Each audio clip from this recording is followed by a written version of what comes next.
Okay, so we are being recorded now. Um, all right, so welcome to class, everybody. So today we're going to be talking about um, database admin or DB admin. And there's a couple different ways that you can get into this, but for the most part, if you don't have administrative access, you're going to be using something like this icon here. So this is a link to a terminal server. And so I'm just going to go ahead and open that up. Drag this over here. You can see what it looks like when I'm logging in. So we're actually logging into a terminal server called HSTS Rad Tools.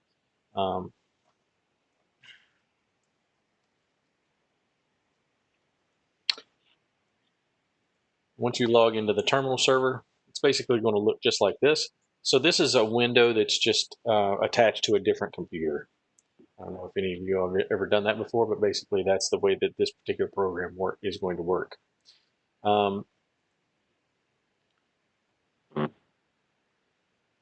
So basically you'll have a desktop on the other computer. The icon that you're going to use to log into DBAdmin is going to be either one of these. There's two of them. It takes you to the same place. It doesn't really matter which one you use. I'm going to go ahead and double click on that. Now, the first time that you're logging into this thing, it's going to ask you a couple of questions about how you want to log in. And it may throw a couple of warnings at you, kind of like this, security warnings and things like that. You're always going to accept and run and move forward or try to get towards your login box unless it asks you to update Java. And then that one is always going to be a no. Otherwise, everything is going to be a yes, move forward, I accept, that kind of thing. So I'm going to go ahead and click accept and then run. I may only get one or two on this one, but you may get a couple when the first time that you're logging in.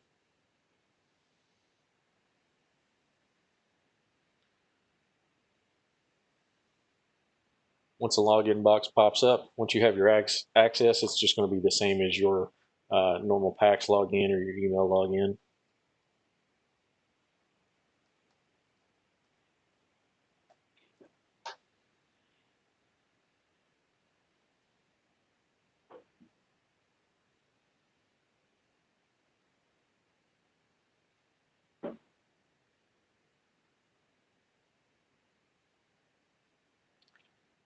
By the way, you need to be patient here, even though it looks like it's not doing anything. It just takes a little while to get logged in. All right. So once this pops up, um, this is the application that you're going to be using. I do want to point out that there's going to be a couple of different windows that you're going to have to deal with. One is going to be this window, which is your Internet Explorer window. So the Internet Explorer window is your link to the internet and the database that you're going to be working on. You have to have this link so that the Java tool, which is this thing, will run. And if you close the internet link, then your Java tool will close out and you have to log back in again. So usually people only make that mistake once or twice. The first thing that's going to pop up is going to be this window that I'm wiggling right now. That is your filter. This is just your initial search when you're going through the process. ID is going to be medical record number or MRN. Last name, first name, pretty self-explanatory.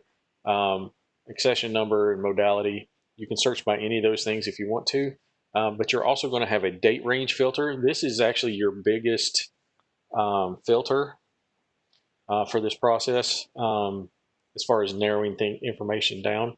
And normally this is going to be set to previous 1 day. You can use the up and down arrow to change this, or you can just kind of grab it with your mouse and then type in whatever you want for however many days that you want to look back. So you can also just click it to all.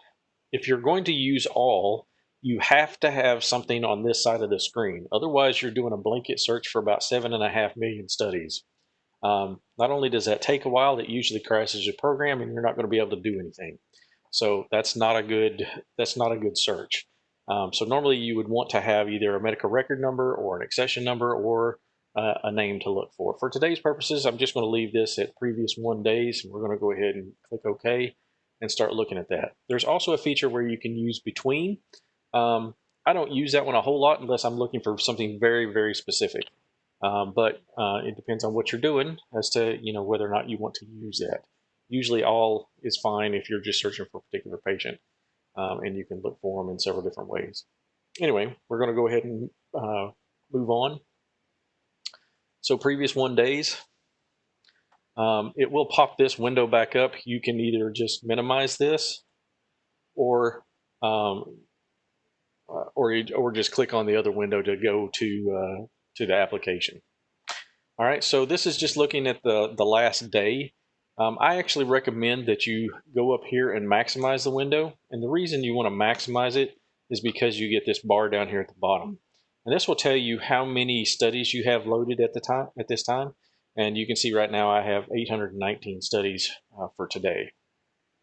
So, and that's just things that were done since midnight last night. So,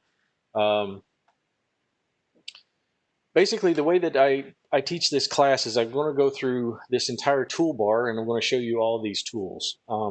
In the real world, you're only probably going to use about 5 of these tools on a daily basis. The rest of these tools, the reason that I like to teach them is to show you what not to do, okay? Because this particular access has potential to cause a great amount of harm if you do the wrong thing. And so ultimately, I want you to leave this class with the understanding that you have a great amount of power for fixing things, but you can also potentially screw up a lot of things if you don't know what you're doing or you do the wrong things. So I just want you to have that understanding about how this thing works. All right, so we're going to go ahead and start over here at this end. I need to choose something. I'm going to go ahead and just choose this one. And we're going to take a look at this first tool. So the first one is Manage Patient ID. Manage Patient ID actually affects not just this one study that we have selected, but the entire medical record that is attached to this patient, okay? And so you'll notice down here I have several different tools. One of those is Delete. If I was to highlight this and click Delete, that patient's entire medical record goes poof, gone forever.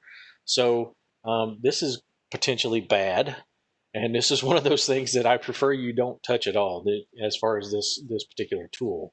There are some useful benefits of using this tool at certain times, but most of those times I would be the one who would take care of that if you have a particular situation where it's going to be needed.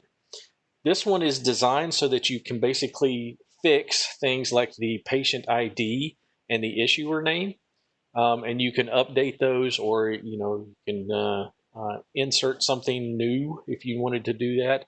I don't normally use the insert feature, but one of the things that this can potentially show is that a patient can have multiple medical record numbers potentially linked together, and this would show that, and then you could take that secondary one and remove it or delete that one, and then it would just leave you with one medical record number, and so all the medical records would show up under one ID. There are certain situations that we have here at UVA where that is desirable, and we have a relationship with the folks up in Northern Virginia for our Novant. That relationship basically works in such a fashion that we get images from them sent to our PACS system, and then we recognize their medical record number from the Novant hospitals. That's going to be like Haymarket, Prince William, potentially Culpeper as well. And in those particular situations, they link those medical record numbers so that any new records that come in are automatically linked. So there is a benefit to that, but we only do that in some very specialized cases. And what you would see is multiple medical record numbers in this particular area. But under normal circumstances, you're not going to be dealing with that. So, but again, this one does affect the entire medical record if you make changes here. So the next one is similar, but this one is going to be affecting the names. So last name, first name, middle name, prefix, suffix, patient sex, and the date of birth. And so this changes all of these fields, or potentially any of these fields, across the entire medical record. Normally we don't do changes this way either. But this one is a little more benign just because it's not necessarily going to potentially delete anything. So this one is a little less less scary in that respect. So we're going to go ahead and close that one out. So the next one is a tool that you will use on a regular basis, and this is called Update Study Details. So this one allows you to fix accession number problems. And so if you've had a situation where you had to type in the accession number and you need to fix that once it got to PACS because it was, fat-fingered or something like that, one of the digits was off, or just has the entirely wrong accession number for whatever reason, you can just go in, blank this out, or just backspace some of it out, and then type over whatever the new accession number is and correct that problem right away. Once you have changed it, you would just click OK, and then it would make that change permanent. All right, below that, you're going to see a lot of additional information. Most of this are things that you're not normally going to want to change, because when you do something called a risk sync, basically what it does is it matches it up with the order that comes from Epic. So Epic and PACS talk together, and Epic sends PACS orders, and PACS stores them in a separate database that you don't normally see. And basically, PACS is holding those orders, basically waiting for you to upload images so that it can marry those things together. That process is basically called a risk sync. And so it matches it up with the order. Once it does that, it corrects most of these fields and updates the images. And so if you've updated images into PACS, or if you have uploaded images into PACS, you may notice that when it first goes into PACS, the name of the study may be a little different from what's in Epic. And then after a few minutes, it changes. That means the risk sync has occurred. And basically, it has corrected that information and basically made it match, or married it up with the order that's in Epic. And that's basically what's happening. And so this happens thousands of times a day, okay? But if something is wrong somewhere in the background, for instance, the accession number is wrong, it cannot perform that risk sync because it can't match it up to something that the database has. It can't find those orders. And so that's the reason that we have the ability to update the accession number and that sort of thing. So this is one of the major corrections that you would typically do. I'm going to go ahead and close that out. There are some additional fields there, but most of the time techs are not going to use those particular fields. If you are a reading room coordinator or potentially radiology IT, there are other issues that you can also fix with that tool. I'm not necessarily going to go into those today, but if you have questions about those, that involves basically unlocking or changing the study status, which is probably not something that techs are ever going to do, or the unlock feature. Basically, if somebody has the case open, you can unlock it so that somebody can get back into it. All right, so the next feature that we want to talk about is the Merge Split Wizard. So this has a couple of different forms, so we're just going to cover the top form first, and that is based on the level that you're going to be looking at things. So currently we are looking at studies that are at the top level. So this is what I like to refer to as the study level. If you were to explore this down to the next level, this takes you down to a series level, and then you can see all of the series that are associated with this particular study. If I was to select one of these, notice this has like 28 images, I can explore that down, and this takes me down to an image level, and then I can see all of the images. So it's basically just a file structure or a folder structure, if you will, that shows you where things are housed.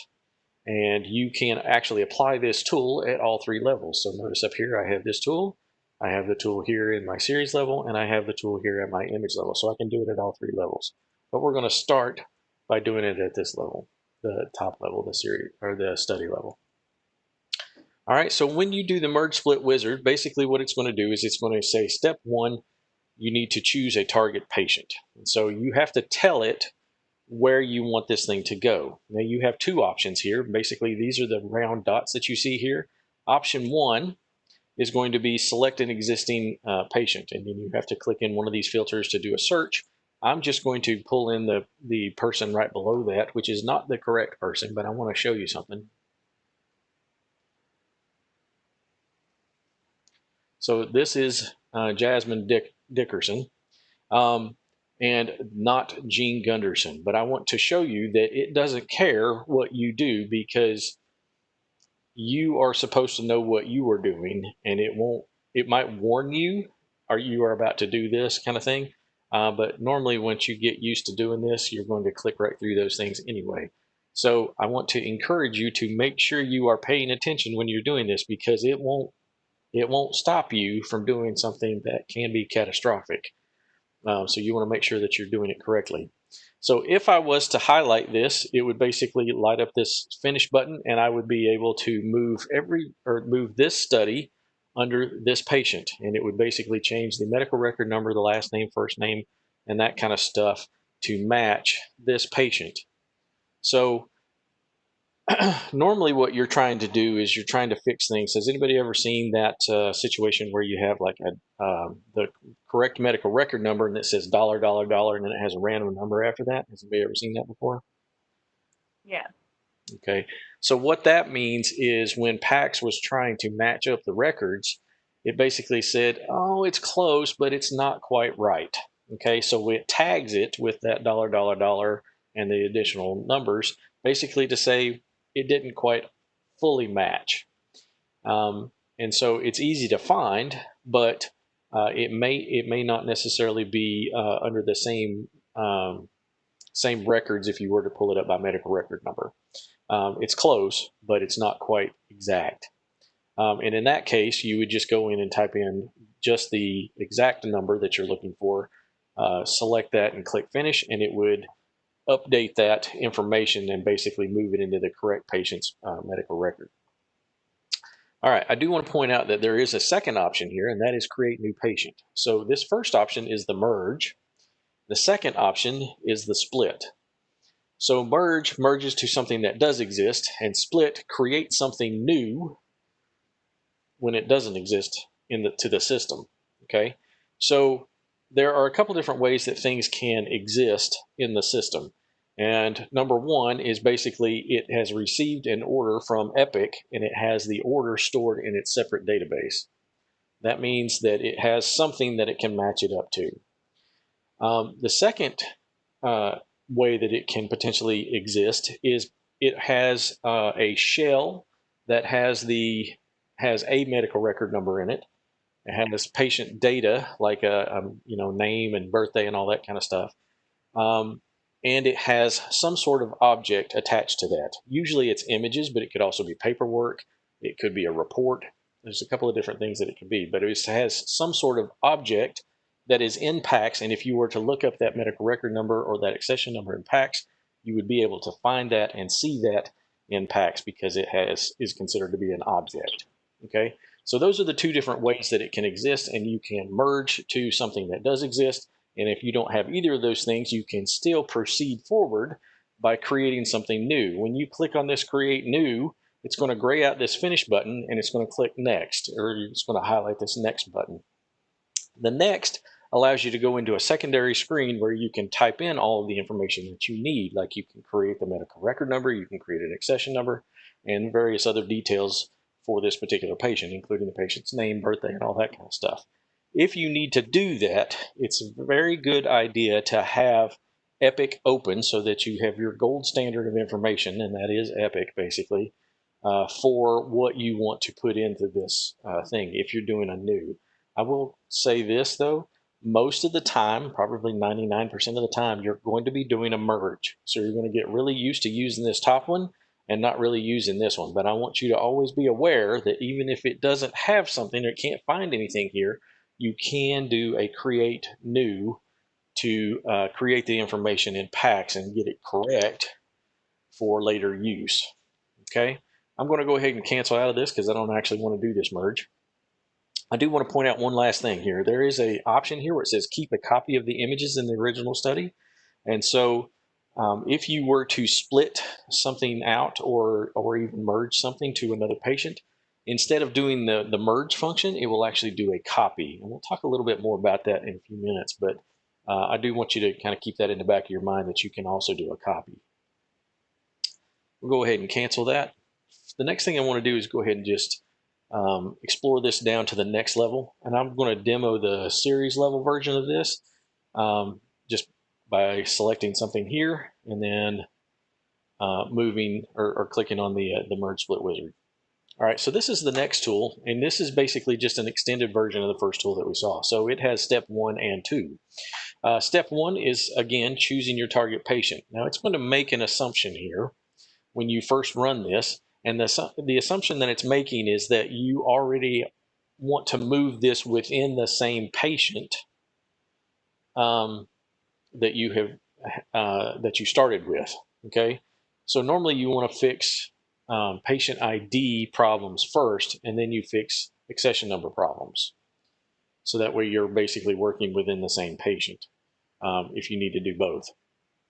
But anyway, so this is the patient that we started off with. This is Gene Gunderson again. But if I need to change this for whatever reason, all I have to do is do a search here and look for a different patient, and then I can use that information as my target patient. So once you have a target patient, once they're highlighted, it's going to basically present you with information in step 2. The first set of information is going to be this order information that I was talking about. So that database that's holding all of the orders that came from Epic, basically, that's right here. That's what you're looking at right here. And you can merge to these things if you want to.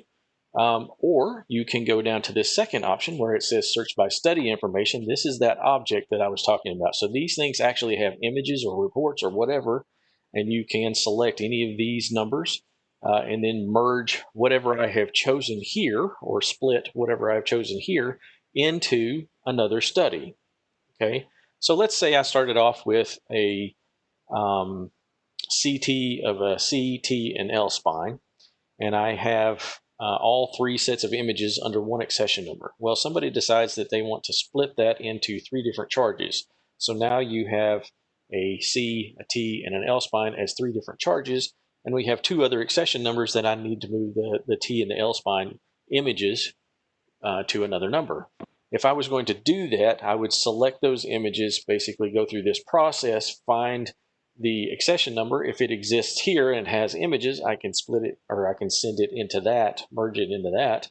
Or if I don't have that information, I could go back to my order information, locate the order for the T and the L spine, and then move those images into that other area. So that's how you manipulate images by series, and this is basically also how you would do it by image. When you're doing it by image, you can actually do 2 splits if you want to, and you can split it out to an entirely different series within the same accession number, and then you can take that series and move it to another study, or you can do it kind of all at once if you want to do it that way.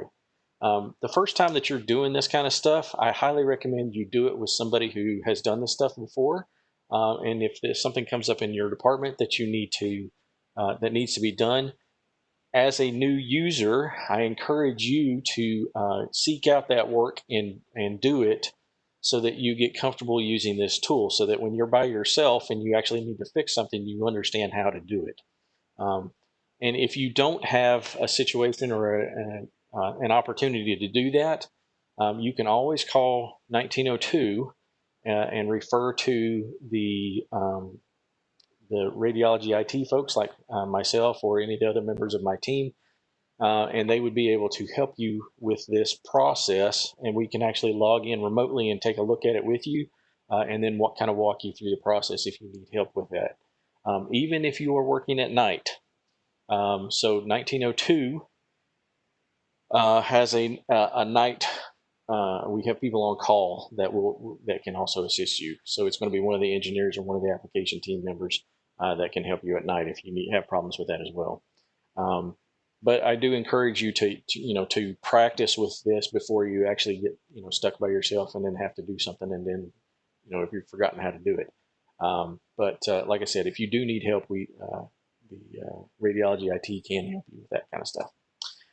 Again, down here at the bottom, our third option is going to be create new study for the selected patient. So if you can't find it here or here, you can always do the create new, and it will basically open up this next feature. It's going to open up a box where you can type in all the information. Again, you're going to gather that information directly from your Epic system, and that's how you want to handle that. I do want to point out that there are some situations, and I've only encountered this in the outpatient center, like out at Fontaine. But let's say that we had a study that had a right and a left knee, and the way that the tech shot the images, they did a bilateral knee, so you have both knees in one image. Okay, so what the intention is, they only had to radiate the patient one time, but what they want to do is they want to then copy that image into a secondary accession number. And basically that's what the keep a copy of these images in the original study is potentially used for as well. Also, occasionally when you're trying to move something, the system will fail. For whatever reason, the database gets confused and it doesn't want to do the operation. So basically it says this operation has failed. Please check the logs or something like that. Contact your administrator, something along those lines. But basically it says, I can't do that. When you run into a situation like that, you can bypass the feature which causes or the operation that basically moves a study to another set of information by copying the study, because it's a different operation, and then deleting the one that you don't need. And so this is one of the ways that you can get around some of the times when the database won't let you do what you're trying to do, which is potentially move something. I will also caution you that when you are doing this kind of work, all of the images have to be available in packs, and they have to be basically set. What I mean by that is when you first upload images, there's still a lot of things going on. It's potentially moving things around, doing some copies, and making additional copies of that in the downtime and other things like that. But basically, it still has activity going on. And while there's activity going on, it won't let you delete it. It won't let you merge it or do any of that kind of stuff with it until it's done. And so basically you just keep trying until it's done. Usually I just recommend about once every 30 seconds or so, try it again. And then it'll basically say it's still busy. It's still busy. It's still busy, until it eventually says, okay, now you can do this. And just be aware that that is a situation that you will have to deal with when you're doing this, especially if you just uploaded the images. Usually it's going to say it's still updating the images or whatever. I'm going to go ahead and cancel this out because I don't really want to move this. Let's see. The next thing that we want to talk about is the merge patients. So merge patients is going to allow us to potentially create that situation where we have linked studies. And I'm getting some feedback. If you don't mind just muting yourself while I'm doing this part. If you have any questions, feel free to step in or unmute yourself or whatever, but I'm getting feedback. Anyway, so this, they call this thing full patient merge, and that's really a misnomer. What this really is link patients. That's what I want you to think of this one as. And so what it does is it takes two different medical record numbers. For instance, let's say we have a patient that has records here at UVA. So we have a UVA MRN and so forth. And then they also have records from Martha Jefferson, which have been sent here from that hospital. So instead of merging everything under the UVA medical record number, somebody comes in and they use this tool and it makes those two medical record numbers equal. Okay. So then it doesn't matter if you type in a UVA medical record number or the Martha Jefferson medical record number, it pulls up both sets of information. That sounds great, but here's what happens. In the real world, when you do this and you type in one or the other medical record numbers, it pulls up both sets of records, but it displays the opposite of what you typed in. So if you type in the UVA medical record number, it displays the Martha Jefferson medical record number and vice versa. which usually blows most people's minds. Okay, so when you run into that situation, it looks weird. And then somebody wants to try to fix it. And they're like, oh, this is wrong. I need to fix this. I know this all belongs to the same patient, but I need to fix this. You can't fix it because it's already fixed. Okay. So if you run into that sort of situation and you see something like that, normally it's going to be for Novant. I went through and I cleaned out everything that we had prior to us doing this project with Novant. So there shouldn't be anything extra in there. There shouldn't be. But you may occasionally run across something that looks like that or responds this way. And I want you to be aware that it responds that way because that's the way it's designed to do that. But basically, if you see this full patient merge, this is the tool that I don't want you to use. So in my documentation, you'll see an entire page dedicated with a picture of this for why you shouldn't use it. Okay. And this is not a tool that you want to use under normal circumstances. If you forget and you accidentally do this, contact me and I'll fix it. I'll fix it for you. Okay. So if you accidentally do that or forget or whatever, just let me know and I can go ahead and fix that for you. All right. The next thing that we have is the Explore study, and I've already done this a couple times. And whatever I have selected, if I explore it, basically it's just taking it down to the next level. So I'm at a study level. This takes me down to the series level and so forth and so on. So that's basically what this one does. The next one is View Study. Now, View Study, if I was running this locally on my own desktop, would be fine because I'm running it locally on one PC. When I'm doing this on the remote PC, this remote desktop connection, basically I don't want to do this because I have to share this computer with multiple users. Now this tool basically is designed so that multiple users can log in and use this tool on the same computer, and you can have concurrent versions of that. I've seen as many as 6 or 8 people logged into the same PC in their own session, and run this program no problem. Okay, because it has a very tiny footprint. There's not a lot of data that's going on, being transferred. But if you launch PAX on this PC, on the remote desktop PC, basically that eats up a lot of memory. All right. If multiple people were to launch PAX on that same PC, basically it's going to run out of memory and it will cause this thing to crash, and then nobody's going to be able to do their database admin work.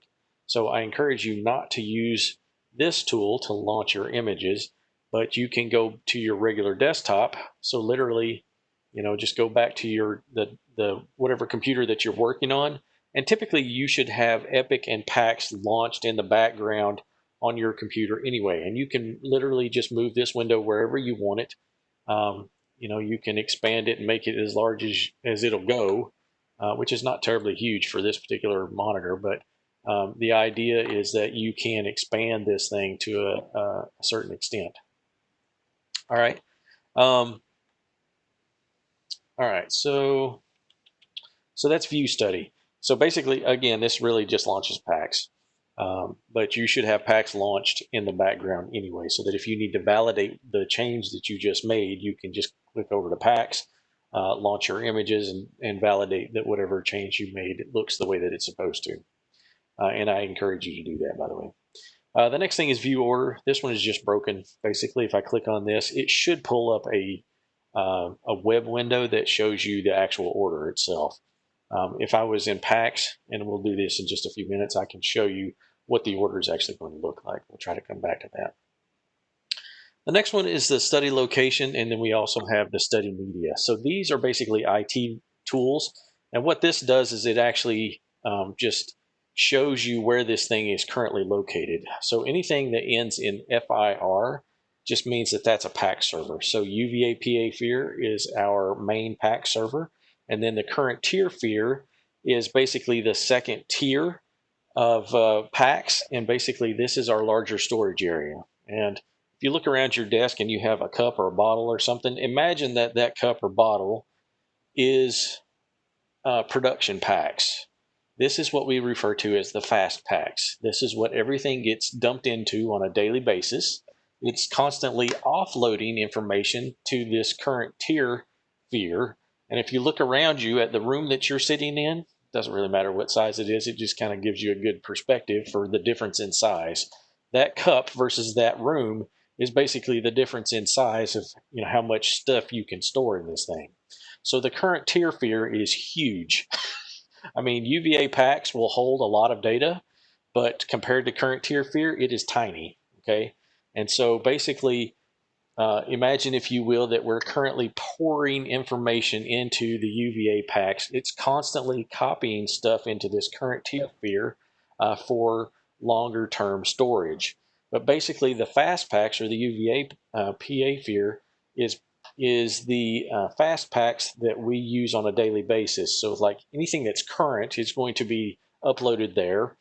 And then anybody who's looking at that information is usually going to be looking at it off of the UVA PA FEAR. So this typically will load almost any size study in about 5 seconds or less if you're in the hospital.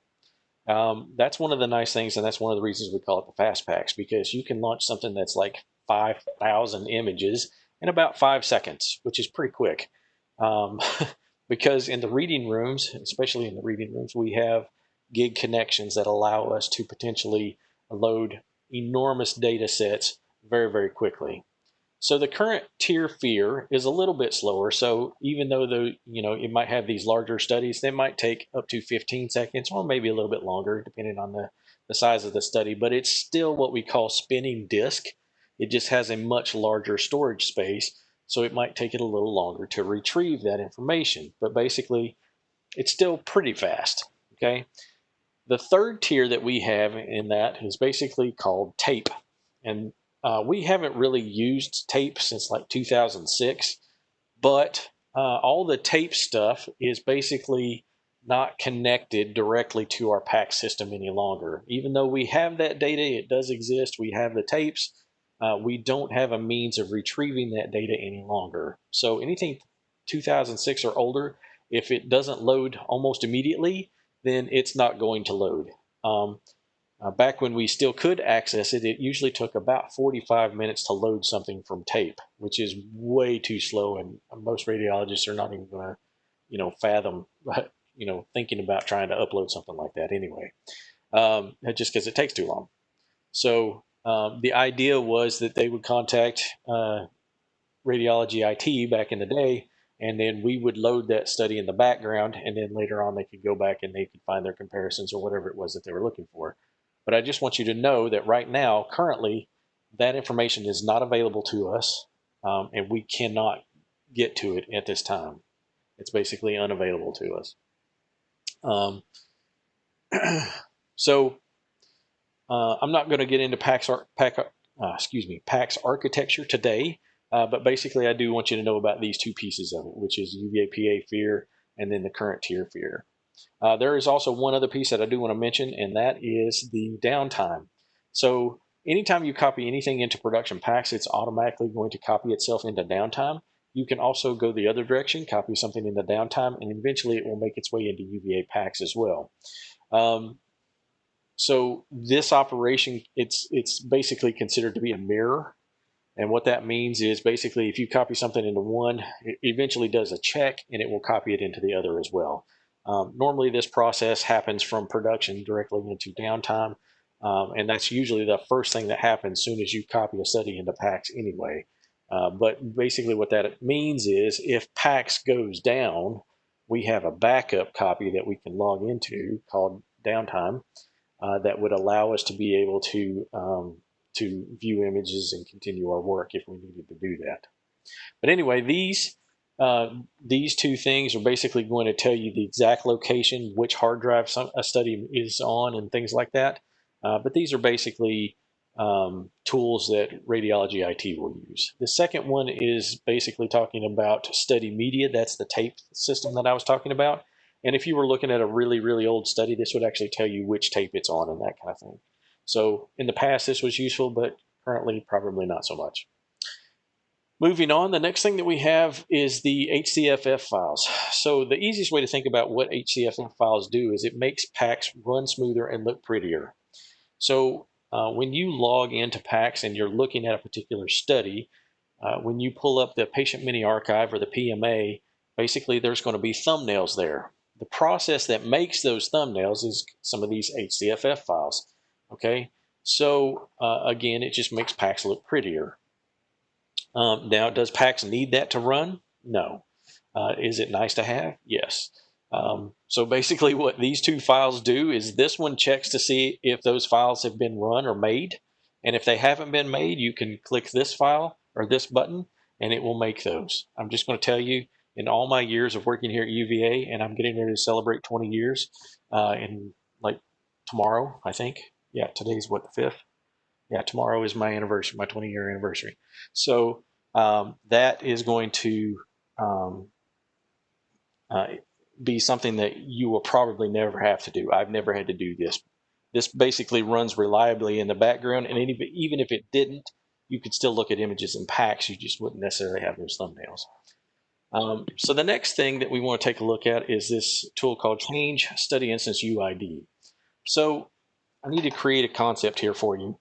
So imagine, if you will, that every study that we send to PACS has a fingerprint. And that fingerprint is actually a number called the Study Instance UID. And I'm going to go ahead and pull that in for just a second using the field chooser here. Storing AE, I'm almost there.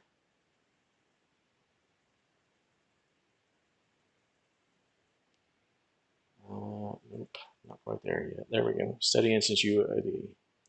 So this one, add, okay. And this is that number, okay. So this is its fingerprint, okay. So now that you have the concept that every single study has its own fingerprint, now PACS acts like a gatekeeper. And what I mean by that is when you upload a study to PACS, it now has a Study Instance UID that is a reference point for that particular study. Okay, it's its fingerprint, like you said. It's a unique identifier for that particular study. If you try to upload those images again to PACS, PACS acts like a gatekeeper and basically says, whoa, you can't upload that again because I already have that in my database. And basically it will reject those images. And you may have run across this a few times if you're trying to upload images. You're like, well, I have a new view. I need to upload that. And it just basically goes, nope, not taking it. And so that's what it's doing. It has a gatekeeper function that basically will block you from uploading the same types of images or what it thinks is the same images again. And so that's what this Change Study Instance UID actually helps with. So what it does is it flips this into an entirely different number so that it's no longer recognized. So when you try to upload that again, it basically just says, nope, don't have that one. You can come on in. And it will accept those images, and then you can merge them together or whatever it is that you need to do to make the study look the way that it's supposed to. But that's what this does. So that's what this Change Study Instance UID is actually used for. Oftentimes, if I'm doing detective work inside of PACS and trying to track down where something went, I will use the Study Instance UID to potentially track it down because it's the easiest way to potentially track something down. Because even though the name and the accession number might change or something like that, the Study Instance UID normally doesn't change unless they did this type of function with it. And so I can track it down that way. That's some advanced usage of this particular tool, so we're not going to get into that, but I do want you to know that that is possible. All right, the other option, this is one that's very popular with techs, and it might be popular with you too, is if you run into that situation, you can delete those images out of PACS and then just upload it again, because then it doesn't have that Study Instance UID either. And so that is another way that you can handle that particular situation. Now, the general rule when you're dealing with PACS is that we don't delete stuff from PACS. Okay. Now, you and I both know that that's not possible. There are things that have to be fixed. There are things that are not supposed to be in there, that kind of stuff. We have to be able to adjust the data depending on what the needs are by, deleting something or, fixing various pieces of information and that sort of thing. That's what this tool is actually designed for. So the way that we protect ourselves from doing that is when we're doing the deletion, we create a copy of that so that we have a safety net where you can store anything that you're about to delete. And I encourage you to do that. That is actually the process that I teach during this course for when you're getting ready to delete. But we'll get to that in just a few minutes. All right, so the next thing that we want to talk about is this manual risk sync. So you'll see that I have a column here. This is actually called risk sync applied, and you'll see most of these have a Y, and that means that this has run this process once against this particular accession number and medical record number and this name, and basically applied the risk sync successfully, and basically married this study up with its order that came from Epic. Okay, that's what that actually means. All right, now there are some, like this thing, that did not get risk sync applied, but I can see that it probably didn't have everything that it needed. It doesn't have a study body part. Maybe, oh, this one is an SR. That may be part of the problem. But usually that just means that there's just a report here. So this may happen a little bit later because it does have an ID and it does have an accession number. But let's just take a look at this one and see what's going on with this. So this does have something in there. So the way that you do a manual risk sync is it looks at the patient ID or the medical record number, it looks at the accession number, and then it looks at the first name and last name. And basically, if all four of those fields match, then it will basically perform a risk sync. So I can go ahead and select this one and potentially risk sync this. So now this one will say yes. Okay. But that's the kind of information that it needs to have to be able to perform this. Now, if I go through here and I'm looking for something that says no, there's all of these studies that didn't make it, but you'll notice that most of these are like QA studies from CT or phantoms or stuff from an outside hospital or something like that. And so anything like that typically doesn't have an accession number, so you'll notice the accession number is missing on many of these. Some of them that do probably are things from UVA, or they may be from an outside source, but for whatever reason they didn't risk sync or they haven't risk synced yet. And so you can manually go through and do that and see if that process worked. For whatever reason, this one didn't find it. I'm going to suggest that this probably doesn't have this order for whatever reason. So if I go through and I look for this accession number, I may not find it. But here's a neat little trick. You can clear this and say OK, and then it pulls up everything that matches this patient name and ID. And apparently we don't have anything there either. Let's see if we have anything at all. So this one doesn't have anything under this medical record number, so it doesn't have any orders at all under this particular medical record number. So that may be an outside medical record number that doesn't exist in the UVA system. So I'd have to go in and look at those images to see if that's actually the case. But I wanted to show you that you can potentially go in and remove fields to potentially try to find something if you needed to do that. Let's see. So one last thing about the risk sync. Whenever you're doing corrective work, if you're fixing an accession number or the medical record number or whatever it is that you're doing, the last thing that you want to do before you log out of this tool, and you may want to just leave it up in the background, by the way, is do a risk sync for that particular patient, because there are times when it will say that it is risk synced and it really is not. So the system will kind of lie to you. And it's not doing it on purpose. What it means is it's done this one time.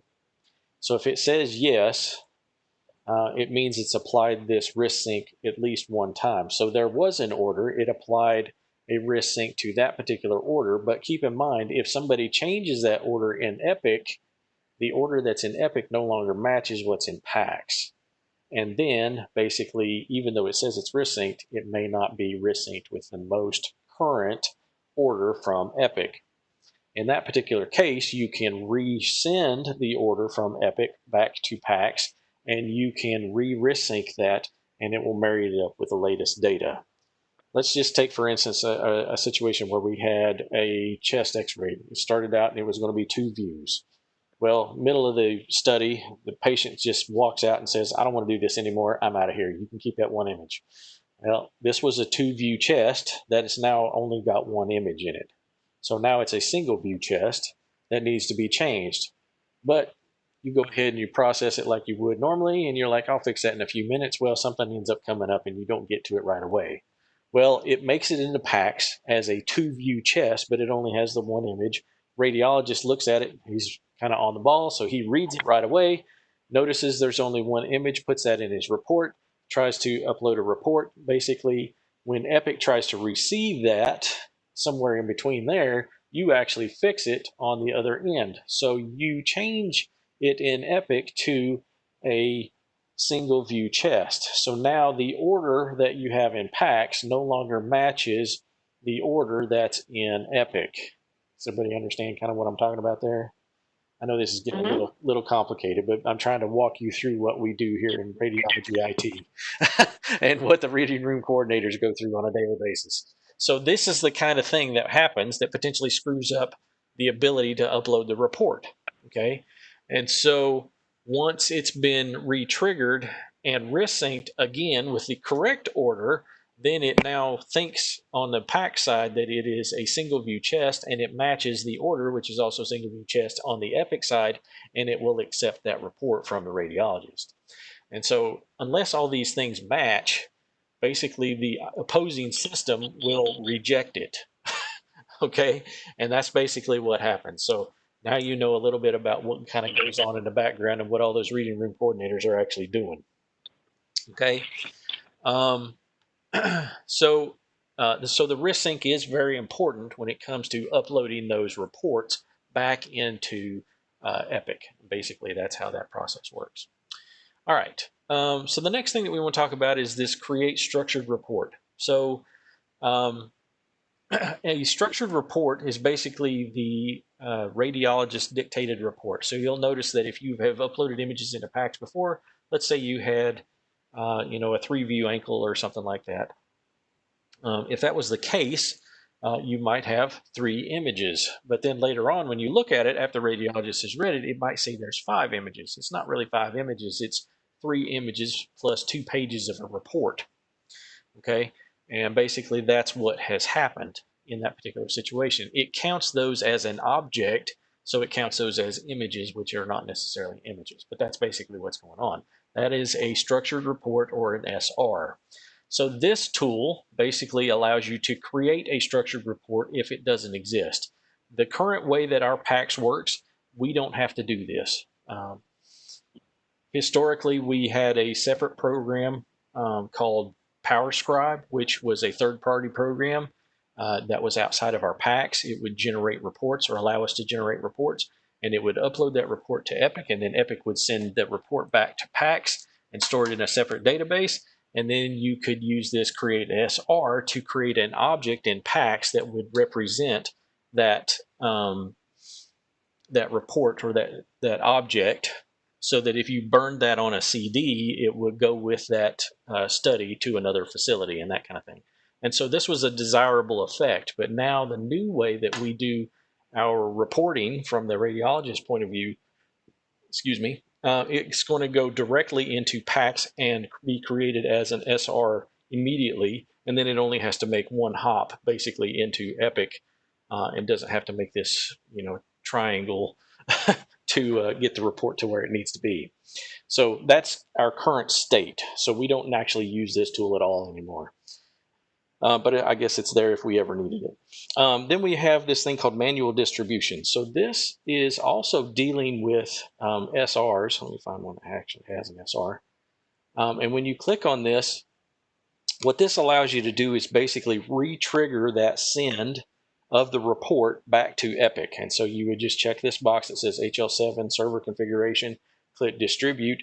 And basically, it will re-trigger or resend that report back to Epic. And if it's failed on the Epic side, you have to basically re-trigger it for it to try it again. And so, again, radiology IT and also the reading room coordinators do this kind of thing all the time. As techs, probably not something that you're going to be doing. The next thing is DICOM copy study. So this is just a copy feature. I'm going to show you why you don't want to use this. This is a perfectly acceptable copy feature, except that it has a terrible way of sorting the available destinations. So I'm just going to kind of scroll through here very quickly, but you'll notice that I have, I'm all over the place. I got A's way down here. It's not in alphabetical order. That makes it really, really hard to go in and potentially find your copy destination so that you can send it wherever you're trying to send it. Okay, a lot of times you're just trying to copy things back to UVA PACS just to put it in there another way and maybe de-identify it or whatever it is that you need to do. But this is one of the things that you could do. Typically, I tell people don't even bother with this one, even though you could use it. It's a pain in the butt to use because it's not in alphabetical order. Now, if you were to look at this thing in PACS, it would actually put all of those things in alphabetical order, and you could very easily find whatever it is you're looking for as far as a copy destination. Okay, so even though it's available, I don't recommend it. And that is the DICOM copy study if you need to do that. This one is a grayed out feature. This is burn study. We don't use this anymore. We used to have a set of burners that were available up in image management that would allow you to select something from this list, click burn, and it would automatically send a command to that CD burner, and it would burn those images onto a CD and then put a UVA label slapped on top of it, and then you could mail that out to the patient or wherever it needed to go. We do something very similar, but we no longer have that type of burner, so we don't use this feature anymore. This one is delete study.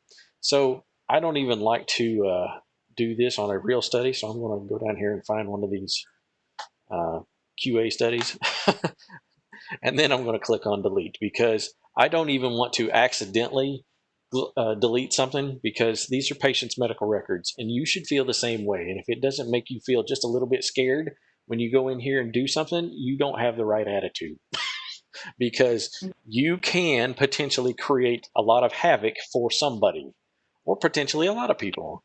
And I will tell you that if you screw up like that, you probably lose your access. Maybe your job.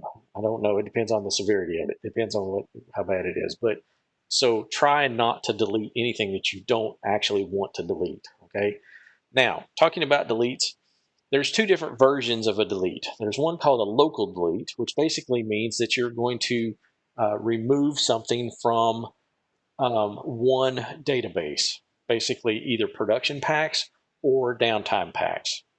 And you can remove it from just that one. The problem is the opposite is potentially going to see that it has something that you don't have, like downtime is going to see that you have just deleted something, and basically, eventually it will copy it back. So whatever you have deleted will come back. So this delete means nothing. So if you do a local delete, you're only getting rid of it for a very short time. So usually that's not terribly helpful because you're trying to get rid of it for a reason normally. And this is not helpful. All right, the global delete deletes it from both of those at the same time. What that means is it removes it from production PACS and from downtime PACS at the same time. So this is the way that you would want to remove something, is by globally deleting it, and it removes it from both, and then it's basically gone forever. Now, there is a way to kind of get around this gone forever thing that I want to show you, and this is part of the delete process. So I'm going to go ahead and just close this out. I'm going to cancel this. We don't actually want to delete that. I'm going to open up PACS. Just a second to do that.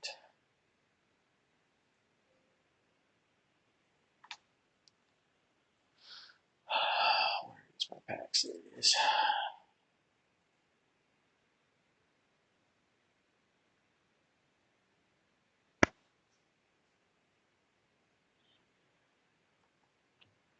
Nate, is it possible for us to have a copy of this recording? I will make it available. But I have documentation that has all of this stuff so that you don't have Okay, great. to watch it. Okay, perfect.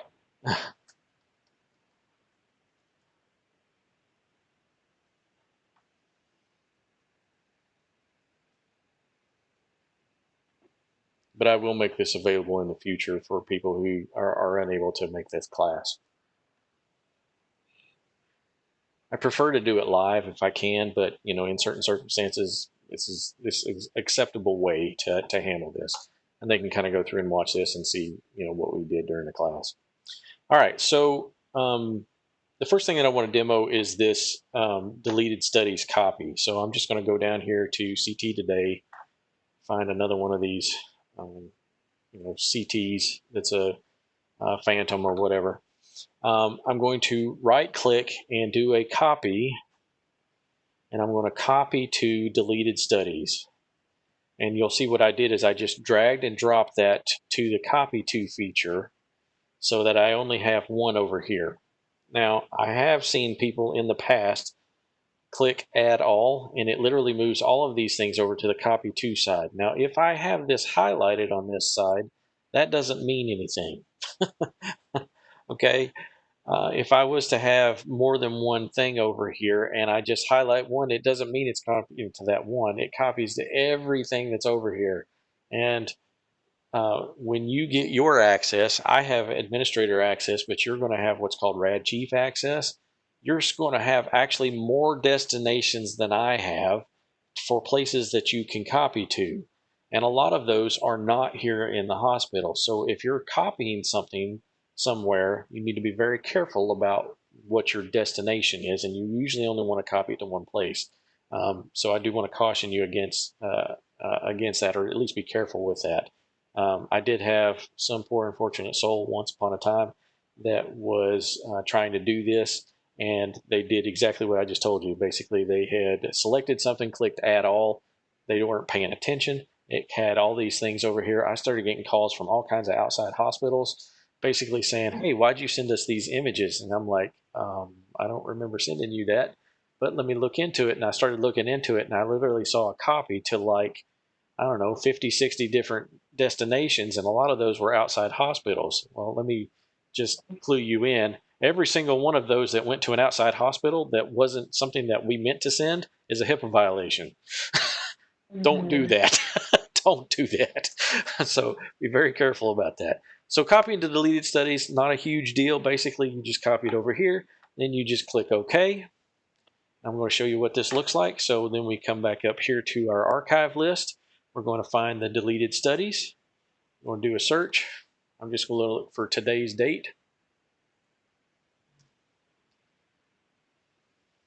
There's the one that I just copied. It's probably about 118 images. If I want to double check, make sure that it's done, there is a feature up here called Manage. You can click on that, and then let's look at this thing called the spooler. And this will tell you that this copy that I did, it's called a dynamic copy, it has succeeded at 100%. This is finished. So I can tell that it's done. That means I can go back into my other program and potentially go through and do the delete. And I have a backup in case I need to get it back. Now, the key to this is you always want to copy the entire study, even if you're going to only delete one image from it. So when you are in this other tool, if I wanted to delete something, I don't have to delete the entire thing. I mean, depending on what my situation is, I may only want to delete a piece of it, okay? I can explore it down, go into a series, I can explore it down even further and go down into the image level. And if I wanted to, I can delete, this image and that image and that image or whatever, and I could delete just those.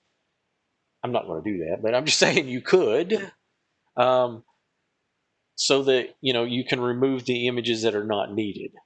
And so you have a very finite tool for being able to go in and remove things that are not needed, depending on what your situation is. Okay, so I just want to give you those tools and let you know that that is available to you if you need to do that. And you can do it at any of those three levels: the study level, the series level, or the image level. Okay. So you can do those things if you need to. But I encourage you to get in the habit of making a copy so that you have your safety net. Because I've actually had people come to me and say, Nate, I globally deleted something. Where can I find that?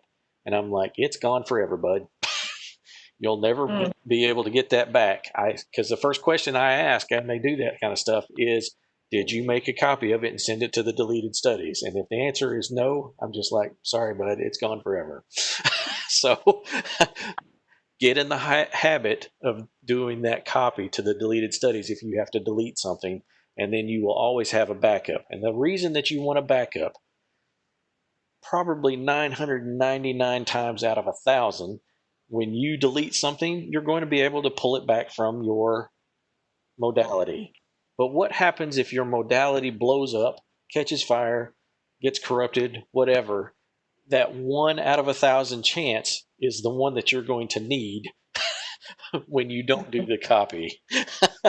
So just protect yourself. It also helps protect the docs, because if they dictate something on an image that they see in PACS and then you delete that thing from PACS, if they go to court and we have a copy of it, we can pull it back and say, oh, this is what they were actually talking about, and they can prove that they saw whatever they said they saw.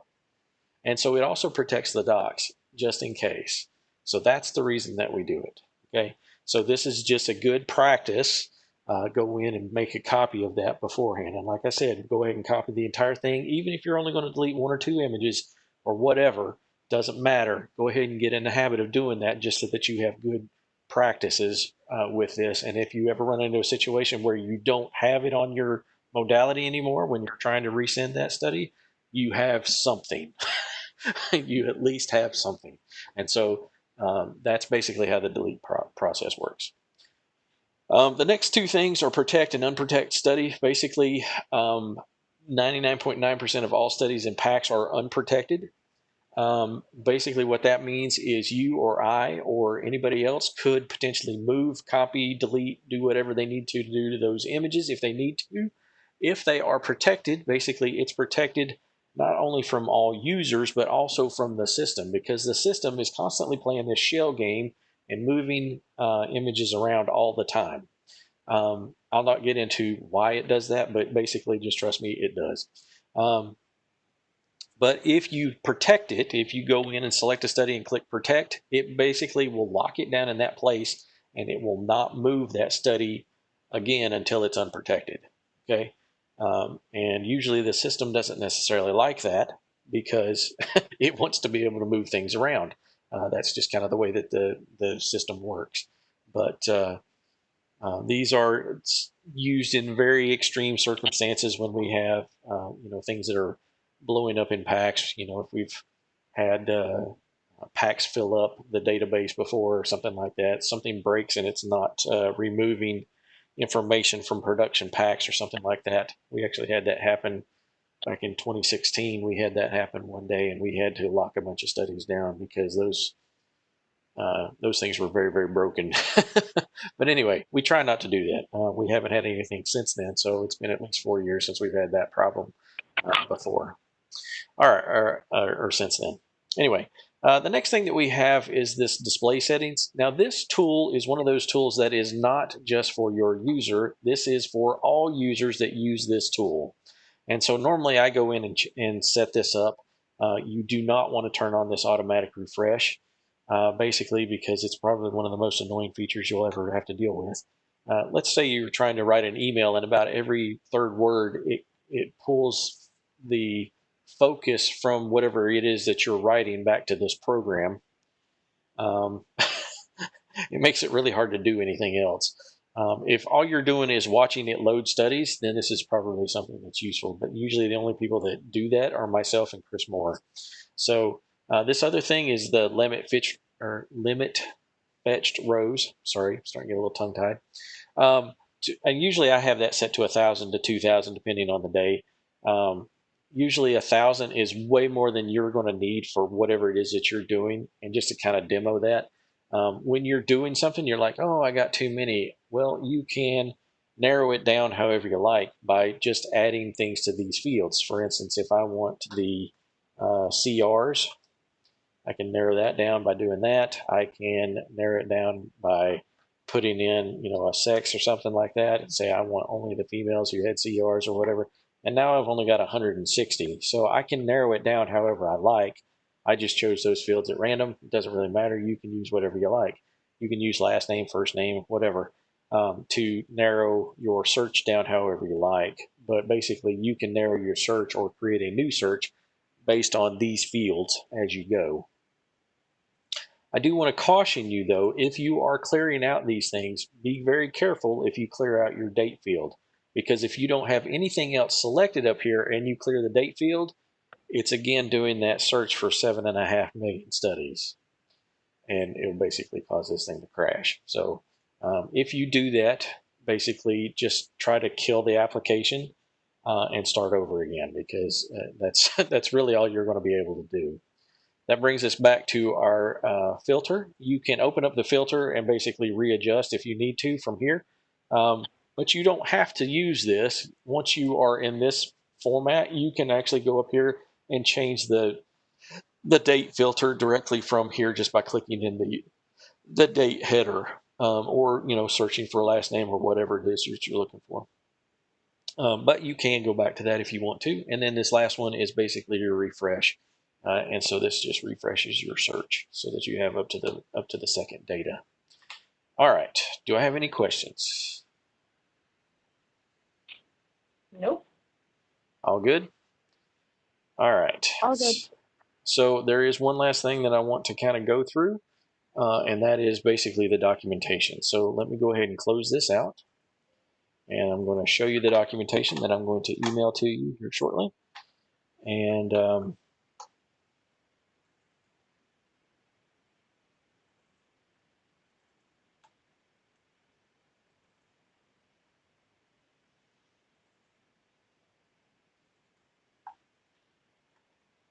so this was written originally for 12.1 version of PAX. I think we're on 12.2, but it still applies. All the tools are exactly the same. Let me move this over. Shrink that just a little bit. So this document is something that I came up with a couple years ago. It's a nice PDF document. One of the nice things about that is if you mouse over one of these sections, like purpose of this document, if I click that, it jumps to that section, which is kind of neat. But basically, this first part is just a table of contents. It kind of tells you what's in there.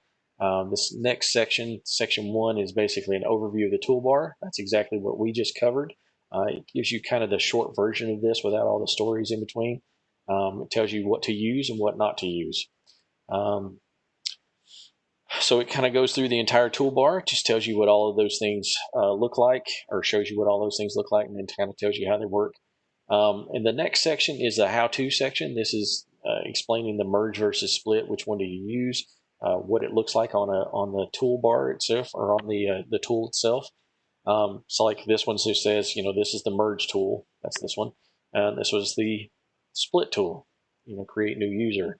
And it kind of just has arrows that kind of show you what each thing means and what all that does. It walks you through the entire process. If you have to move a series or an image, it kind of goes through the second one as well. It even shows you eventually what the second page looks like if you have to do the next. This is kind of what it looks like for editing the target details. So it allows you to type in an accession number or whatever it is to actually create a new study. There is an entire page dedicated to what not to use. This tool right here, the Merge Patients tool. And this kind of just explains that and why we don't use it. The last page is basically how to delete a study. And this, you just follow these instructions and then you won't go wrong. Basically, the first piece here is, copy the entire study to the deleted studies before any deletions are made. And that basically creates your safety net. At some point I may change this to actually put that verbiage in there, since I'd like to use that as an image, because people can identify with that and what it means. But anyway, so it walks you through this process, and then why you use the global delete, and that's what the note is down here at the bottom. All right, so I'm going to email this document out to you, and you will have that for your own records. If you need anything, if you ever have any questions, about this stuff, talk to the other folks in your area, or if they're not available, page 1902. And when it comes to doing this kind of stuff, if your gut tells you not to do it, don't do it. Call us first. I would rather fix it from a state that it's currently in than having it screwed up or potentially, mixed up a little further before we have to, potentially try to go in and straighten stuff out. And I've had calls from, literally everybody all over the department about, I screwed this up. I need to go fix that. So if you don't be shy, we want to get it fixed, even if it's bad. We want to get it fixed, but just try to be careful. And that's what I'm trying to impart to you: is be careful. Make sure that you have your gold standard of information, Epic, loaded in the background so that you can validate whatever that you're doing. And one last thing that I want to tell you before I let you go, and that is never trust the sticky. And I can't emphasize this enough. When other people are screwing something up or have screwed something up and they write it down on a sticky note to give it to you to fix it, always validate the information that's on the sticky by looking it up in Epic first, and then make your changes from Epic. So that way you're correcting it once instead of going in and where did that go? And then you end up sending it to the wrong place, because if it got screwed up once, when they wrote it down, it could get screwed up again. And so never trust the sticky. All right, that's all I've got for you folks. Thank you for sticking around with me. I will go ahead and put your names in to get you access to this program. So I got Carly Thorpe and Taylor Burton today. And I'll go ahead and get your access straightened out with Chris Moore and get you straight. Okay. Any All right. questions Thank before I you. let you go? I think I'm good. Thank you. All right. Well, I'll go ahead and send this out to you soon, and then I'll go ahead and get your access straightened out with Chris Moore. All right. If you have any questions, All right. feel free to give me a call or send me an email. All right. Thanks. Thank you.